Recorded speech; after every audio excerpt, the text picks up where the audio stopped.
held a rally in Mesa, Arizona. So last night, I want you to think back to when Bush was calling you a chaotic guy, and you struck back in your own inimitable way and said he was a loser, and you were trouncing him in the polls. Do you feel bad when you're doing that?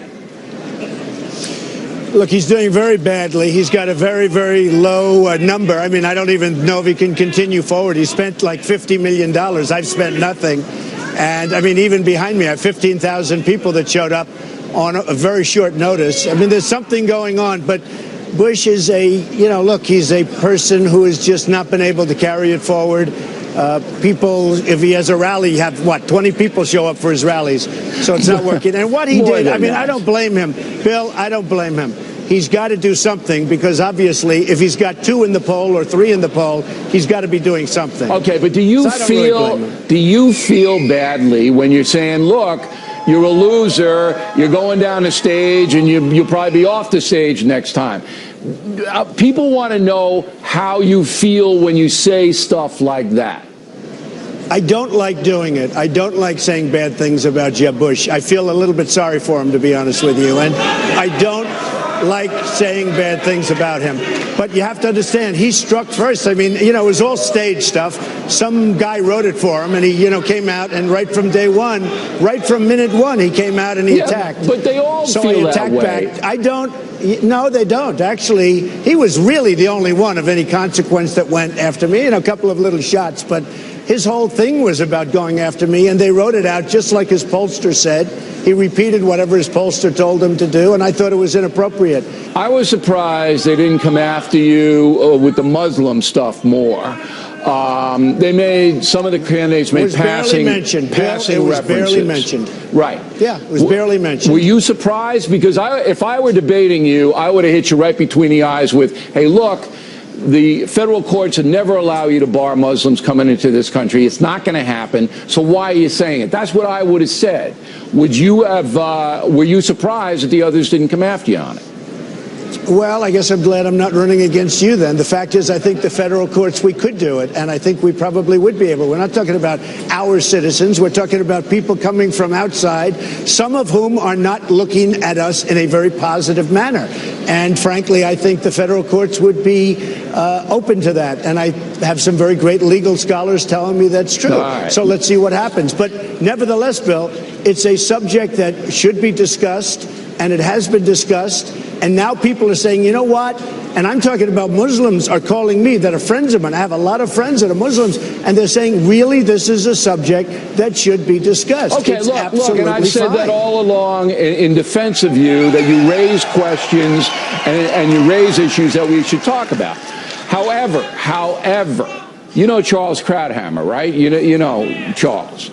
Charles and I have no respect for him whatsoever. I have no respect for him. I think he's a very biased. You should watch the debate I had with him about you last night. Okay. And I appreciate my defense. I have no respect. I was defending your campaign, not your policy. He is a totally biased, terrible guy. He doesn't think you have the policy chops. And other people feel the same way. You don't have the policy chops. So when you say... I think I do. I think I know more about policy than just about anybody. And millions of people are coming to you, and you're winning. So, and that's what I told them. I told them that your campaign is brilliant, and the results are right there. But they don't think you have the policy chops. Now, are you going to tell me tonight on this program that you don't say stuff just to get to the emotion of the voter? I know you do. I'll tell you that right now I don't. I'm doing the right thing. I bring up subjects that are important. I bring up illegal immigration. I got hit so hard with that, and if I didn't bring it up, you wouldn't even be talking about illegal immigration. You wouldn't even be talking about it. So you're telling me you don't do this to whip up the base and whip up your crowd? I don't. But I do what's right. I do what's right. We're going to make America great again. I say what's right. I say what's on my mind. And that's what's happening. And that's why I have 42 and guys like Bush have 2. But that's based on emotion. Surely you know that it's based on emotion. I say what's right. Okay. Now, when you say you're going to take out, we discussed this last week, you're going to take out the families of the terrorists. Now, I didn't take that literally, like Donald Trump's going to get elected and put out hits on women and children. I didn't take it literally, but some people did, and you must know that.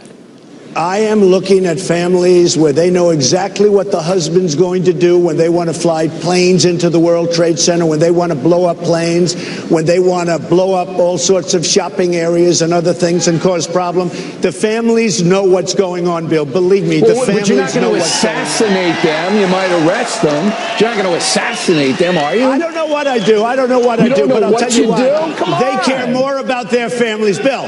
They care more about their families than they care about themselves. So you're going to assassinate them? When a wife knows exactly what the husband's going to do, and the husband goes up and he knocks out 200 people with a bomb, arrest her. Or he does I would do pretty severe stuff as far as I'm concerned. Now, you didn't know what the nuclear triad was. I didn't know. I didn't know what the nuclear triad was. Remember when they threw that at you? Question. I view that as a gotcha question, typical stuff with these people. Frankly, nuclear, I know a lot about nuclear, and I say this. We need a very strong, smart leader because we have nuclear all over the place, and so does our enemy. And we have many enemies, and every week, week by week, they're getting closer and closer to getting nuclear capability. We better make sure that stops because once that happens, all bets are off, Bill. We will have more with Mr. Trump talking about his thin skin in a moment. Lead story, my interview earlier today with Donald Trump from Mesa, Arizona. Last night, he got a little testy with CNN. I think it's very sad that CNN leads Jeb Bush, Governor Bush, down a road by starting off virtually all of the questions, Mr. Trump this, I think it's very sad. But I thought it was very unfair that virtually the entire early portion of the debate was Trump this, Trump that, in order to get ratings. So, were you mad at them? Were you mad at the CNN people when they did that? I thought the debate was good. I had a lot of fun doing it. I came in #1 by almost everybody, even your friend Krauthammer, who is totally biased, but even him, I think he thought I did well.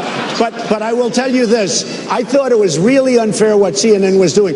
Every question is like, well, Donald Trump said this. How do you respond to him? And if you look at that first debate, this poor Lindsey Graham, he's got 0 in the poll, 0. But you look at the first debate, and every question asked, and I thought Senator Santorum did a really good job, and I thought Governor Huckabee did a really good job. That's primarily because they like me. I mean, it's one of those things. But they did. They did a good job, the two of them. But it was very unfair, I thought, where so many questions were about Donald Trump, and let's go after now Donald Trump. So I made my feelings known. Do you think CNN dislikes you, the news organization itself? Well, honestly, I think I get better press from CNN than I do Fox, Bill, if you want to know that. Well, that's because we're the toughest network. I mean, and no, if you want to know, I don't know why. Well, because that's why our job is to be tough. I get covered better. You want power. I get covered better. All right, you want power. I think I get covered better on CNN than I do on Fox. But you want power, and it's our job to vet you in the best way we can. But look, you are too thin-skinned. I don't mind bad things about me. If it's true, I can handle that. But when people say untrue things, I don't like it. But you want to be president. Tweet about Putin. Tweet about ISIS. I mean, it looks petty. It looks petty. I do that too, Bill. Don't you think it looks petty? No, I mean, I do that too. I do a lot of different things. But you know my point. When people go after me, hey, look. Like Jeb Bush went after me. He's a very low-energy person. I said that. This is not what our country needs. I go after him. I didn't start it with Jeb Bush last night. I didn't start it with him. He comes out of nowhere. You don't think you're too thin-skinned? You might have to overlook some of this stuff if you become president, you know? I don't think I'm thin-skinned, no. I like to have the truth told about me. And you know what? If I do something wrong, I know when it's wrong. And if somebody goes after me, including you, I don't mind it at all. But when I didn't do something wrong and they make it up and they make things up, that I don't like, Bill. Last question. Who on the stage last night do you believe is your main competition now? Well, the new poll just came out, Washington Post and ABC, and it came out where I'm at 38, and second, I think, is at 14 or 15. That's Cruz.